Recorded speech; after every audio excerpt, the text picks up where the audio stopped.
Well, in this edition of the Resilient Professional Podcast, we're going to talk about it's how you look at it. Would you be interested in enjoying those activities that you just don't enjoy right now, but they're just part of your professional experience? Well, be sure to listen to this podcast. We're going to talk about a strategy that will help you to be in the zone, to be focused, to get done those important tasks in your day-to-day professional experience, even those tasks you don't quite enjoy. Welcome to the Resilient Professional Podcast. Professional success really is a game of inches. You have the experience and knowledge, but you realize that professional success is more than just knowledge and experience. It's actually applying what you already know. It's about consistently applying what you know in spite of the challenges that are sure to come your way. You know, Olympians know how to battle adversity and to perform at their best, even in the midst of setbacks and frustrations. I think we can learn a lot from the Olympian mindset. It really is about the cultivation of resiliency. Physical resiliency, emotional resiliency, relational resiliency, cognitive resiliency, resiliency in each aspect of our lives. On a regular basis, we'll unpack these ideas through guest speakers and podcast material that'll take you to the next level of professional success. Hi everyone, Sean Humphreys here. Welcome to this edition of the Resilient Professional Podcast. The title of this session is It's How You Look at It. And there are continued thoughts from the book called The Practicing Mind. You know, much of the dissatisfaction we experience in life comes through our constant comparison to the ideal. The problem with the ideal, though, is that it's constantly changing. It's a moving target. And in some cases, it doesn't actually exist. And sometimes the objectives are completely unrealistic. Of course, this tendency is hyper-fueled by the media and advertising kind of consumer culture in which we live. We need to build a sensitivity to these messages. We have to be much more self-aware. If some of them are inspirational, great, but most aren't. And most are tapping into our false yearnings and often our insecurities. We need to be very aware that we are bombarded with distorted and unreal images all the time. And allowing these images to define you is a sure path to unhappiness and dissatisfaction. What does the life of a flower teach us? Just ask yourself, at what point in a flower's life, from seed to full bloom, has it reached its full perfection? Well, the reality is that each stage has its own form of perfection, right from that seedling that's planted, to the roots that begin to appear, to that first sprout that breaks the soil and reaches for air and sunshine, and eventually the full bloom. At every moment of time, this flower, or every aspect of the flower's development, is exactly where it's supposed to be. Do you think the flower says, "Oh, I've got so much earth to move. I wish this is over with"? Or, "Oh, more water? That's the last thing I want to have. I can hardly wait until I'm above ground. Oh, I can hardly wait till such and such happens, and then I'm finally going to be happy." Now, we laugh at this. It's kind of crazy to talk this way about a flower. But isn't that how we often live our own lives? We often do that. You know, we live in the past, we think about the future, we complain about our present, and we really don't enjoy the present. So I'd encourage you to take the time to observe the world around you. What you'll see is people charging toward their goals but missing the here and now. And as they get frustrated with others or their circumstances, their adrenaline begins to surge, cortisol levels begin to increase, and their stress goes up. So observe. Maybe you can learn something from that. In your own life, you will be amazed at how often your focus or attention is on something else other than the present. And this can lead to a bleeding away of energy and stress and declining health. We get enticed to focus on the July bloom. Remember the flower. What's going to happen in the future, as opposed to the process to get there. Think about those times when your child or a spouse was talking to you, and you failed to make eye contact or pay direct attention to them. Instead, your mind was elsewhere. You were distracted. So stop yourself during the day and ask yourself, am I practicing flower-like qualities and just staying in the present with my thoughts and my energies? You know, our ego creates false ideals and ideas about what is perfect.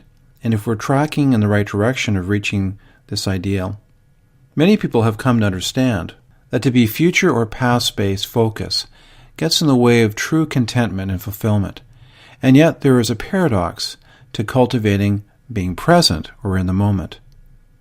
We're in the zone or the moment when we totally are engrossed and focused and absorbed in what we're doing.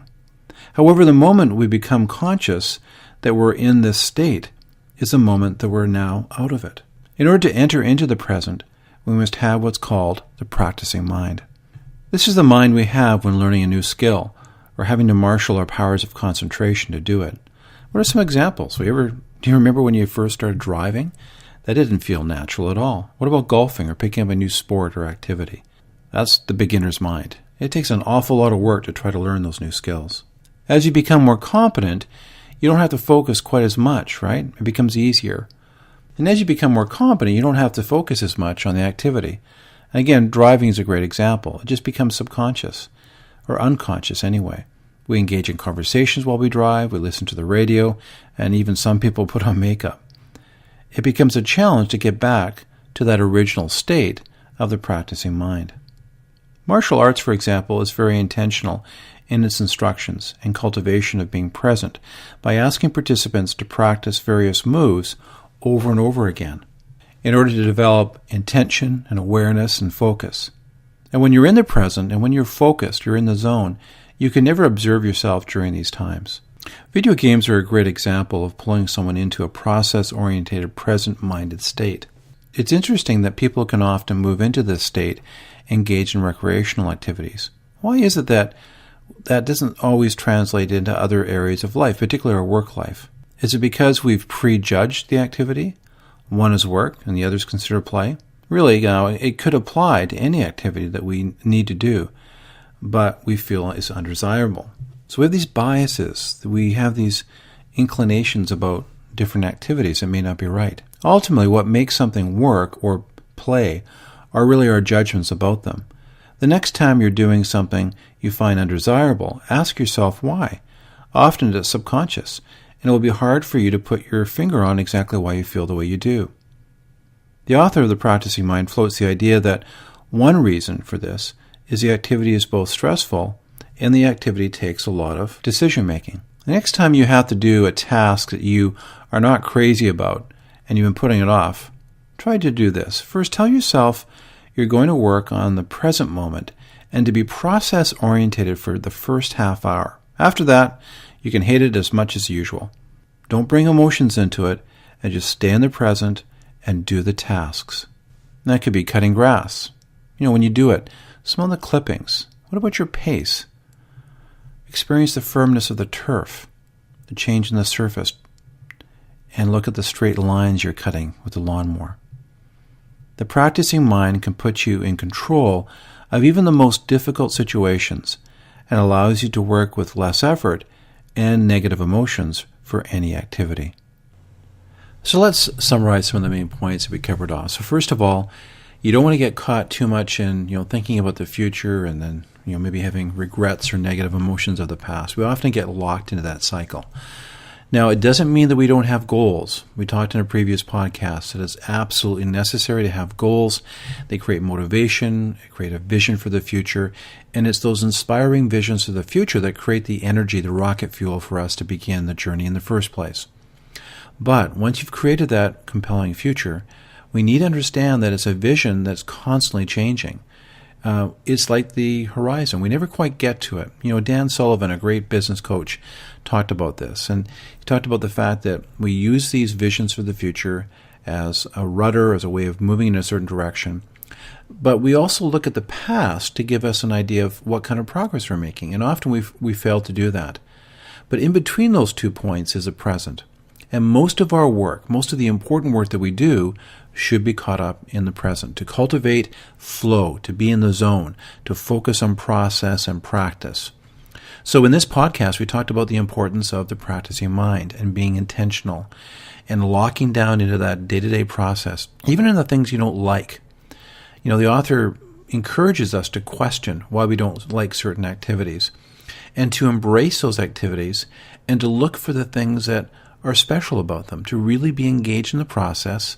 And probably when we do that, we'll find that we feel better about it, we're more productive about it, and we can see things inside those tasks that we didn't like before as having some qualities that are beneficial and are helpful. And you can do that in every aspect of life. You might have things you have to do. It might be bookkeeping or accounting if you don't like numbers, or it could be more creative activities. Just take your time, take a breath, and begin moving into those activities in a methodical, process way. And you'll probably be surprised that those activities might become a little bit easier, a little more productive. So I hope you enjoyed this edition of the Resilient Professional Podcast. For more ideas about becoming a resilient professional, be sure to download the book, The Resilient Professional. There's all kinds of other exercises, practical ideas about how to build professional resilience, not just for our professional lives, but for our personal lives as well. And feel free to poke around the website, a lot of other helpful resources that you'll enjoy. You take care. Be resilient.